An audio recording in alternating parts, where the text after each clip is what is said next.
TRG education ಚಾನೆಲ್ಗೆ ಸ್ವಾಗತ ಸುಸ್ವಾಗತ. ಕೇಂದ್ರ ಸರ್ಕಾರದ ಹುದ್ದೆಗಳಾಗಿದ್ದು ಪುರುಷ ಮತ್ತು ಮಹಿಳೆಯರು ಹುದ್ದೆಗೆ ಅರ್ಜಿಯನ್ನು ಸಲ್ಲಿಸಬಹುದು.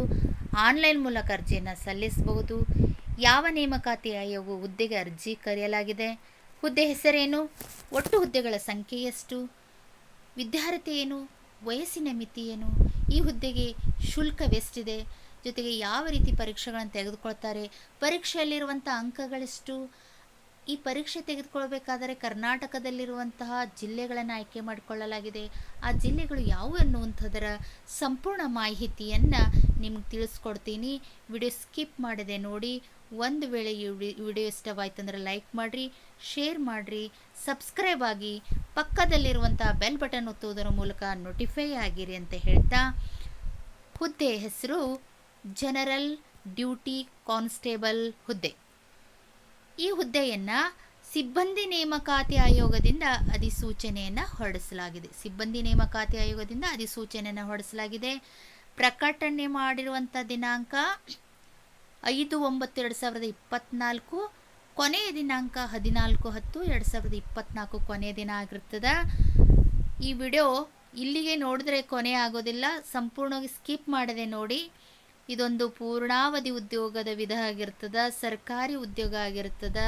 ವೇತನ ವಿವರ 21,700ರಿಂದ 69,100 ತನಕ ಸಂಬಳ ಆಗ್ತದೆ, ಮಂತ್ಲಿ ರೀ. ಇಲ್ಲಿ ಹುದ್ದೆಗಳನ್ನು ವಿಂಗಡಣೆ ಮಾಡಿದ್ದಾರೆ. ಪುರುಷ ಮತ್ತು ಮಹಿಳೆಯರು ಕೂಡ ಹುದ್ದೆಗೆ ಅರ್ಜಿಯನ್ನು ಸಲ್ಲಿಸಬಹುದು ಅಂತ ಹೇಳಿವಿ. ಗಡಿ ಭದ್ರತಾ ಪಡೆಗೆ 15,654 ಹುದ್ದೆಗಳದವ್ರಿ.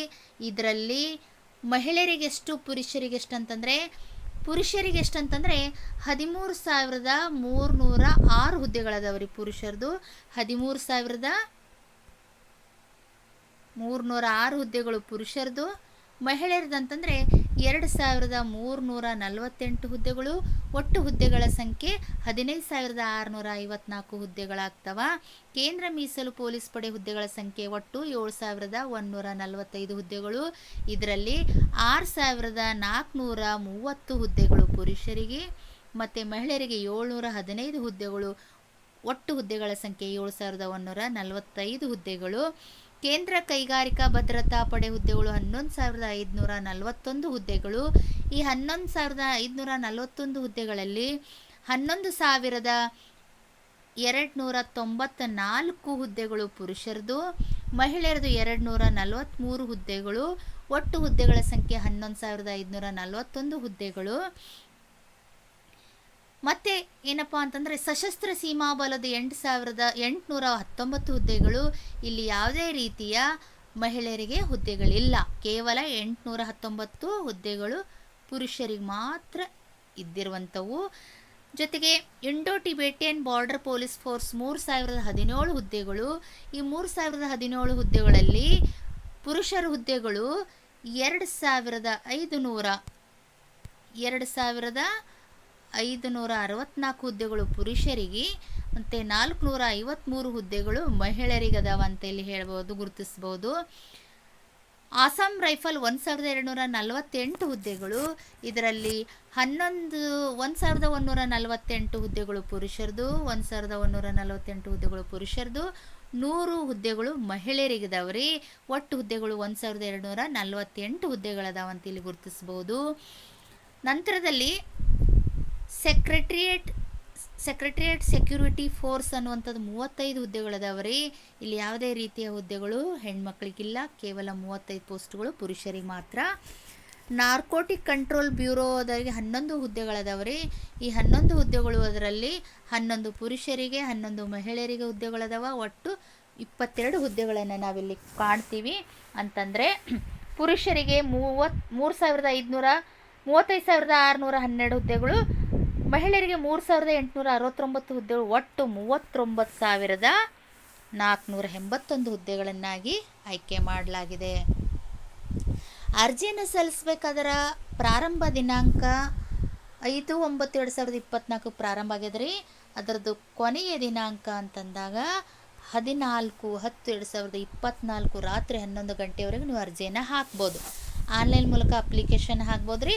ಶುಲ್ಕ ಪಾವತಿಸಲು ಕೊನೆಯ ದಿನಾಂಕ, ಶುಲ್ಕವನ್ನು ತುಂಬೋದಿರ್ತದಲ್ಲ ಆ ಶುಲ್ಕವನ್ನು 15/10/2024 ರಾತ್ರಿ 11 ಗಂಟೆವರೆಗೆ ನೀವು ಶುಲ್ಕವನ್ನು ಪಾವತಿಸ್ಬೋದು. ಅದು ಕೊನೆಯ ದಿನಾಂಕ ಆಗ್ತದೆ. ಅಪ್ಲಿಕೇಶನ್ ತಿದ್ದುಪಡಿಗೆ ಅವಕಾಶ ನೀಡುವಂಥ ದಿನಾಂಕ, ಅಪ್ಲಿಕೇಶನ್ ತಿದ್ದುಪಡಿಗೂ ಕೂಡ ಅವಕಾಶನ ನೀಡಲಾಗಿದೆ. 5/11/2024 7/11/2024 ರಾತ್ರಿ 11 ಗಂಟೆವರೆಗೆ ಅಪ್ಲಿಕೇಶನ್ ತಿದ್ದುಪಡಿಗೆ ಅವಕಾಶವನ್ನು ಕೂಡ ನೀಡಲಾಗಿದೆ. ಜೊತೆಗೆ ಟೈರ್ 1 CBT ಪರೀಕ್ಷೆ ಸಂಭಾವ್ಯ ಜನವರಿ ಅಂದರೆ ಫೆಬ್ರವರಿ 2025 ಅಂತ ನಿಗದಿ ಮಾಡಿದ್ದಾನೆ. ಆದರೆ ಅದರ ಡೇಟ್ ಏನಪ್ಪ ಅಂದರೆ ಕಂಪ್ಲೀಟಾಗಿ ಕೊಡ್ತಾನೆ ರೀ. ನಂತರದಲ್ಲಿ ವೆಬ್ಸೈಟ್ ವಿಳಾಸವನ್ನು ಕೂಡ ನಿಗದಿ ಮಾಡಿದ್ದಾನೆ ಇಲ್ಲಿ. ಈ ವೆಬ್ಸೈಟ್ ಮೂಲಕ ನೀವೇನು ಮಾಡ್ಬೋದು, ಅರ್ಜಿಯನ್ನು ಸಲ್ಲಿಸ್ಬೋದು. https://ssc.government.in ಭೇಟಿ ಕೊಟ್ಟಾಗ ನಿಮ್ಗೆ ಏನಾಗ್ತದೆ, ಆನ್ಲೈನ್ ಮೂಲಕ ಅರ್ಜಿಯನ್ನು ಸಲ್ಲಿಸ್ಲಿಕ್ಕೆ ಸಾಧ್ಯ ಆಗ್ತದೆ. ದೇಶಾದ್ಯಂತ ವಿವಿಧ ಸ್ಥಳಗಳಲ್ಲಿ ಹುದ್ದೆಗಳಿಗೆ ಅರ್ಜಿನ ಕರೆದನ್ರಿ. ಅದು ಮೇನ್ ಸ್ಥಳ ಅಂತಂದರೆ ನವದೆಹಲಿ. ಅಂಚೆ ಸಂಖ್ಯೆ 110003. ದೇಶ ಯಾವುದು ಅಂದಾಗ ಭಾರತ ಅಂತ ನಾವಿಲ್ಲಿ ಗುರುತಿಸ್ತೀವಿ. ಅರ್ಜಿಯನ್ನು ಸಲ್ಲಿಸಬೇಕಾದ್ರೆ ಅಂದರೆ SSC GD ಕಾನ್ಸ್ಟೇಬಲ್ ಹುದ್ದೆಗೆ ಅರ್ಜಿಯನ್ನು ಸಲ್ಲಿಸಬೇಕಾದ್ರೆ ಶೈಕ್ಷಣಿಕ ಅರ್ಹತೆ ಅಂತಂದಾಗ ಕೇಂದ್ರ ರಾಜ್ಯ ಸರ್ಕಾರದಿಂದ ಮಾನ್ಯತೆ ಪಡೆದ ಶಿಕ್ಷಣ ಸಂಸ್ಥೆಯಿಂದ 10ನೇ ತರಗತಿಯಲ್ಲಿ ಉತ್ತೀರ್ಣರಾಗಿರಬೇಕು ಅಥವಾ ತತ್ಸಮಾನ ವಿದ್ಯಾರ್ಹತೆಯಲ್ಲಿ ಉತ್ತೀರ್ಣರಾಗಿರಬೇಕು. ದಿನಾಂಕ ಇಲ್ಲಿ ನೋಡಿ, ಕೆಲವೊಂದು ಇಲ್ಲಿ ಏನು ವಿಶೇಷ ಕೊಟ್ಟಾನೆ, 1/1/2025 ಈ ವಿದ್ಯಾರ್ಹತೆಯನ್ನು ಪಡೆದಿರ್ಬೇಕ್ರಿ. ಇಲ್ಲಿ ತನಕ 1/1/2025 ಈ ವಿದ್ಯಾರ್ಹತೆಯನ್ನು ಪಡೆದಿದ್ದಂಥವ್ರಿಗೆ ಮಾತ್ರ ಅನುಕೂಲತೆಯನ್ನು ನೀಡಲಾಗಿದೆ. SSC GD ಕಾನ್ಸ್ಟೇಬಲ್ ಹುದ್ದೆಗೆ ಅರ್ಜಿ ಹಾಕಲು ವಯಸ್ಸಿನ ಅರ್ಹತೆ ಏನದ ಅಂದಾಗ ಕನಿಷ್ಠ ವಯಸ್ಸು 18 ವರ್ಷ, ಗರಿಷ್ಠ ವಯಸ್ಸು 23 ವರ್ಷ. ವಯಸ್ಸಿನ ಅರ್ಹತೆಗಳನ್ನು 1/1/25 ಕೂಡ ಪರಿಗಣಿಸಲಾಗಿದೆ. ಈ ನಿಯಮ ಕೂಡ ಅದಕ್ಕೆ ಅನ್ವಯಿಕೆ ಆಗ್ತದೆ ರೀ. ಇತರೆ ಅಭ್ಯರ್ಥಿಗಳಿಗೆ 3 ವರ್ಷ, SC ST ಅಭ್ಯರ್ಥಿಗಳಿಗೆ 5 ವರ್ಷ, ಮಾಜಿ ಸೈನಿಕರಿಗೆ 3 ವರ್ಷ ವಯಸ್ಸಿನ ಸಡಿಲಿಕೆಯ ನಿಯಮ ಕೂಡ ಅನ್ವಯ ಆಗ್ತಾ ಇದೆ ಇಲ್ಲಿ ಅನ್ನುವಂಥದ್ದನ್ನೆಲ್ಲ ಕೂಡ ಗುರುತಿಸ್ತಾರೆ.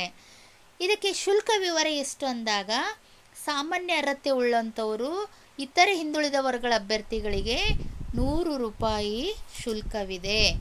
ಪರಿಶಿಷ್ಟ ಜಾತಿ, ಪರಿಶಿಷ್ಟ ಪಂಗಡ, ಮಾಜಿ ಸೈನಿಕ ಅಭ್ಯರ್ಥಿಗಳಿಗೆ ಶುಲ್ಕದ ವಿನಾಯಿತಿ ಇದೆ, ಯಾವುದೇ ರೀತಿಯ ಶುಲ್ಕವಿಲ್ಲ. ಅಪ್ಲಿಕೇಶನ್ ಶುಲ್ಕವನ್ನು ನಾವು ಹೆಂಗೆ ಹಾಕ್ಬೋದು ಅಂದರೆ ನೆಟ್ ಬ್ಯಾಂಕಿಂಗ್ ಮೂಲಕ, SBI channel, credit card, debit card ಮೂಲಕ ಪಾವತಿಸ್ಬೋದು. ಎಲ್ಲ ನೆಟ್ ಬ್ಯಾಂಕಿಂಗು, SBI ಚಾನಲ್ ಮೂಲಕ ನಾವೇನು ಮಾಡ್ಬೋದು, ಅಪ್ಲಿಕೇಶನ್ ಶುಲ್ಕವನ್ನು ಪಾವತಿ ಮಾಡ್ಬೋದು ಅಂತಿಲ್ಲಿ ಗುರುತಿಸ್ತೀವಿ. ಜಸ್ಟ್ SSLC ಪಾಸ್ ಆದವರಿಗೆ ವೇತನ ಶ್ರೇಣಿ ಎಷ್ಟದಂದರೆ 21,700ರಿಂದ 69,100 ತನಕ ವೇತನ ಶ್ರೇಣಿಯನ್ನು ನಿಗದಿ ಮಾಡಲಾಗಿದೆ. ಯಾವ ರೀತಿ ಅಂಕಗಳದಾವ, ಯಾವ ರೀತಿ ಪರೀಕ್ಷೆಗಳನ್ನು ತೆಗೆದುಕೊಳ್ತಾರಂದಾಗ 80 ಪ್ರಶ್ನೆಗಳಿಗೆ ಕಂಪ್ಯೂಟರ್ ಆಧಾರಿತ ಪರೀಕ್ಷೆ ಇರ್ತದೆ ರೀ. ಕಂಪ್ಯೂಟರ್ ಮೂಲಕ 80 ಅಂಕಗಳು ತಗೊಳ್ತಾರೆ. ಅಬ್ಜೆಕ್ಟಿವ್ ಮಾದರಿಯ ಪೇಪರ್ ಏನಿರ್ತದಪ್ಪ ಅಂತಂದ್ರಲ್ಲಿ ಇರ್ತದಂತ ನಾವಿಲ್ಲಿ ಗುರುತಿಸ್ಬೋದು. ಅಬ್ಜೆಕ್ಟಿವ್ ಮಾದರಿಯ ಪ್ರಶ್ನೆಗಳನ್ನು ನಾವಿಲ್ಲಿ ಗುರುತಿಸ್ತೀವಿ. ಪ್ರತಿ ಪ್ರಶ್ನೆಗೆ 2 ಅಂಕ ನಿಗದಿ ಮಾಡಲಾಗಿರ್ತದೆ ರೀ. 2 ಅಂಕ ಇರ್ತಾವೆ, 2 ಪ್ರಶ್ನೆ ಇರ್ತಾವ್ರಿ. ಅದಕ್ಕೆ 2 ಅಂಕಗಳನ್ನು ನಿಗದಿ ಮಾಡಲಾಗ್ತದೆ. ಒಟ್ಟು 60 ನಿಮಿಷ ಮಾತ್ರ ಪರೀಕ್ಷೆ ಅವಧಿ ಇರ್ತದೆ ರೀ. 60 ನಿಮಿಷದ ಮಾತ್ರ ಪರೀಕ್ಷೆಯಲ್ಲಿ ಇರ್ತದೆ. ಮೆಟ್ರಿಕ್ ಲೆವೆಲ್ ಪ್ರಶ್ನೆಗಳಿಗೆ ಕೆಳ ವಿಭಾಗದಲ್ಲಿ ಕೇಳಲಾಗ್ತದೆ. ಮೆಟ್ರಿಕ್ ಹಂತದಲ್ಲಿ ಏನು ಪ್ರಶ್ನೆ ಇರ್ತಾರೋ ಅವರೇ ಕೇಳ್ತಾರೆ. ಜನರಲ್ ಇಂಟೆಲಿಜೆನ್ಸ್ ಆ್ಯಂಡ್ ರಿಸರ್ಚಿಂಗ್ ಅಂತ ಕೇಳ್ತಾನೆ. ಜೊತೆಗೆ 20 ಪ್ರಶ್ನೆಗಳಿಗೆ 40 ಅಂಕಗಳು. General knowledge and general awareness 20 ಪ್ರಶ್ನೆಗಳಿಗೆ 40 ಅಂಕಗಳು. ಎಲಿಮೆಂಟರಿ ಮ್ಯಾಥಮೆಟಿಕ್ಸ್ 20 ಪ್ರಶ್ನೆಗಳಿಗೆ 40 ಅಂಕಗಳು ಕೇಳ್ತಾನೆ. ಈ ರೀತಿ ಇಂಗ್ಲೀಷ್, ಹಿಂದಿ 20 ಪ್ರಶ್ನೆಗಳಿಗೆ 40 ಅಂಕಗಳಿರ್ತವೆ. Multiple choice ಉತ್ತರಗಳಿರ್ತವೆ. ಪ್ರತಿ ತಪ್ಪಾದ ಉತ್ತರಕ್ಕೆ ಏನಾಗ್ತದೆ ರೀ, ಅಂಕಗಳನ್ನು, ನೆಗೆಟಿವ್ ಅಂಕಗಳನ್ನು ಕಳೆಯಲಾಗ್ತದೆ. ಎಷ್ಟು ನೆಗೆಟಿವ್ ಅಂಕ ಇರ್ತದೆ ಅಂತಂದರೆ 0.25 ಅಂಕ ಕಳೆಯಲಾಗ್ತದೆ. ಈ ರೀತಿ ಅಂಕಗಳನ್ನು ನಿಗದಿ ಮಾಡಲಾಗಿದೆ. ಯಾವ ಜಿಲ್ಲೆಗಳನ್ನು ಆಯ್ಕೆ ಮಾಡಿಕೊಳ್ಳಲಾಗಿದೆ, ಅದು ಭಾಷೆಯನ್ನು ಯಾವ್ಯಾವಲ್ಲಿ ಎಕ್ಸಾಮ್ ಬರಿಬೋದು, ಇಂಗ್ಲೀಷ್, ಹಿಂದಿ, ಕನ್ನಡ, ಕೊಂಕಣಿ ಸೇರಿದಂತೆ ಒಟ್ಟಾರೆ 15 ಭಾಷೆಗಳಲ್ಲಿ ಪ್ರಶ್ನೆ ಪತ್ರಿಕೆ ಇರ್ತದೆ ರೀ. 15 ಭಾಷೆಗಳಲ್ಲಿ ಪ್ರಶ್ನೆ ಪತ್ರಿಕೆಗಳನ್ನು ಇರ್ತದೆ. ಕರ್ನಾಟಕದ ಅಭ್ಯರ್ಥಿಗಳು ಬೆಂಗಳೂರು, ಬೆಳಗಾವಿ, ಕಲಬುರಗಿ, ಮಂಗಳೂರು, ಮೈಸೂರು, ಶಿವಮೊಗ್ಗ, ಹುಬ್ಬಳ್ಳಿ, ಉಡುಪಿ ಜಿಲ್ಲೆಗಳಲ್ಲಿ ಏನಪ್ಪ ಅಂತಂದರೆ ಇಲ್ಲಿ ಸೆಂಟ್ರನ್ನು ನಾವು ಆಯ್ಕೆ ಮಾಡ್ಕೊಳ್ಬೋದು ಅಂತ ಹೇಳ್ತಾ ಕ್ಲಾಸಿಗೆ ವಿರಾಮ ಕೊಡ್ತೀನಿ. ಧನ್ಯವಾದ.